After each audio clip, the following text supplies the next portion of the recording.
Le thriller Ne t'éloigne pas sur Netflix se conclut sur un énorme twist. Cependant, ce twist n'était pas dans le livre. Explication. Attention, cet article contient des spoilers. Si vous n'avez pas vu la fin de Ne t'éloigne pas, ne lisez pas la suite. La série britannique Ne t'éloigne pas continue de passionner les fans de Netflix. Basée sur le roman du même nom d'Harlan Coben, sa conclusion choquante n'est pas dans le livre. Voici pourquoi Netflix a changé la fin. Le style narratif de Ne t'éloigne pas repose sur un rythme haletant.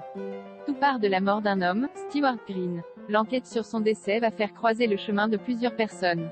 On a ainsi droit à des révélations sur la double vie, les mensonges, les secrets de Meghan, Cush Jumbo.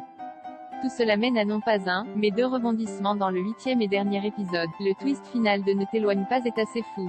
Lorsque le détective Michael Broom, James Nesbitt, découvre que le tueur à gages Ken, Hugh O'Grady, a traqué sa petite amie Lorraine, Sarah Parrish, avec l'intention de l'assassiner, il se précipite chez elle pour la sauver. À son arrivée, Broom voit le tapis taché de sang et imagine le pire. Lorraine a en fait réussi à repousser son agresseur, et face à Broom, elle admet qu'elle est la tueuse qu'il traque et qu'il obsède depuis des années. Mais, détail important, lors de ses aveux au poste de police, les détectives mentionnent qu'ils n'ont pas trouvé le corps de Carlton Flynn, Connor Callan, le jeune homme qui disparaît au début, avec les autres. Quoi qu'il en soit, Lorraine assume la responsabilité de ce meurtre. Or le public découvre à la toute fin que la mort de Carlton ne tient pas de sa responsabilité. C'est en fait le résultat des actions d'autres personnages. Carlton a en fait été tué accidentellement par Dave Shaw, Daniel Francis. Et ce, sans même qu'il le sache. Il pousse la voiture de Flynn dans l'eau sans savoir que celui-ci est encore vivant à l'intérieur. C'est ce twist de dernière minute qui ne figure pas dans le livre. Dans le roman, c'est bien Lorraine qui tue Carlton. Dans une interview à Entertainment Weekly, Harlan Coben s'est félicité de ce retournement final. J'adore les rebondissements.